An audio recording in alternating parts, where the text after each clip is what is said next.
Hello.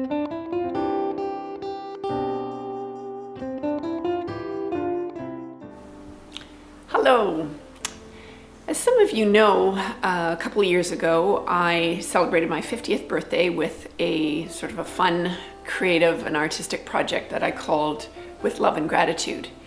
And that birthday project was meant to be a single event, and it was something that was a great deal of fun for me. It was a way to acknowledge special people in my life, to honor creativity, which I value so very much, and really to try and create connections and to create some surprise and delight, hopefully, in people's lives. And I really underestimated the power that project would have both on myself and on the people that got involved with that project and people who found the various pieces around the world. And it was such a fabulous event that it actually has kind of spiraled into an annual endeavor. So every year around my birthday, I do some sort of creative project where I try to share it with the world. And the second project that I did last year was one where I sent 2 pieces out to people that had inspired, mentored, or influenced me in some way, and they were to keep a piece and then pass the second piece of artwork along to someone who had mentored or inspired or influenced them. And I wanted them to share those stories with me, and it was my intention to post those. And what ended up happening is the stories were just so incredible and personal and powerful, but they just felt so intimate that it almost felt like some kind of a breach of friendship, really, to kind of post those. So I decided, after just posting a few of the stories, to have the artwork shared and the intent of the project, but some of the stories did not get shared in a public sort of way. So this year, when my birthday was rolling around, I realized that I was going to be in Italy. So we were over in Italy with the launch of our creative excursions, which are a fabulous travel experience, travel adventure, where we do art and creativity workshops in some of the world's most beautiful locations. And this year we were in Tuscany for a couple of weeks doing encaustic and photo encaustic and photography, and it was just a fabulous experience. And of course, we knew all the wonderful things that were going to happen that we had organized and planned. But of course, the 2 biggest variables that we had no control over were the weather and the people that had signed up. And both of those were extraordinary. We had fabulous weather, and the people that attended were amazing. They were interested and interesting and brought so much dynamic energy and enthusiasm that it was just so awesome.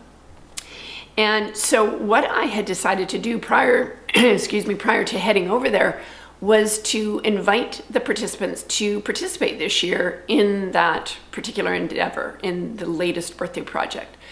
So I had prepared ahead of time a series of photographs of the same particular stone angel. And this particular angel, it's actually a tombstone from a very beautiful cemetery just outside of the historic center of Florence.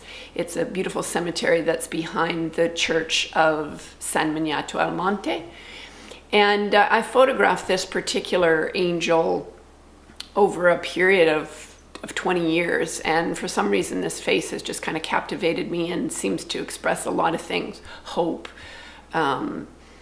reverence, joy, also sorrow. I mean, a lot of different things. Grief for loss, but also celebration of life and hope and opportunities.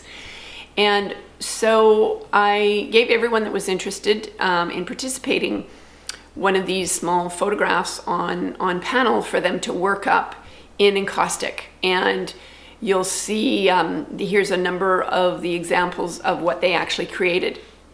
And so then they were invited to place those pieces somewhere out in the world. Maybe it was, where they were going to go in Italy following our creative excursions, or maybe it was taking the pieces back to where they lived, whether that was New Zealand or somewhere in Canada or the United States or wherever they had come from.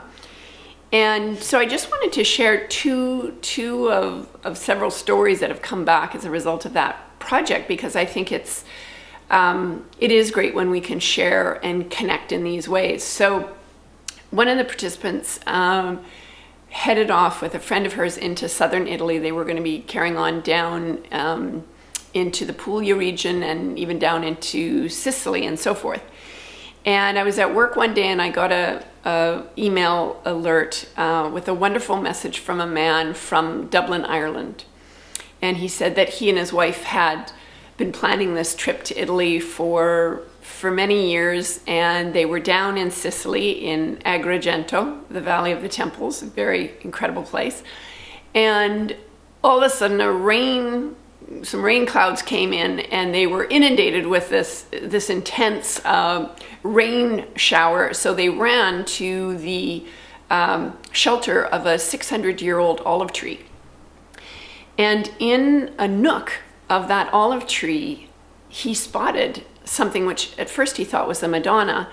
And being the thieving magpie that he is, his wife's words apparently, he found this little piece of artwork, and he sent a message and he said, they say it's the little things in life that matter the most. And he said, this really mattered to me.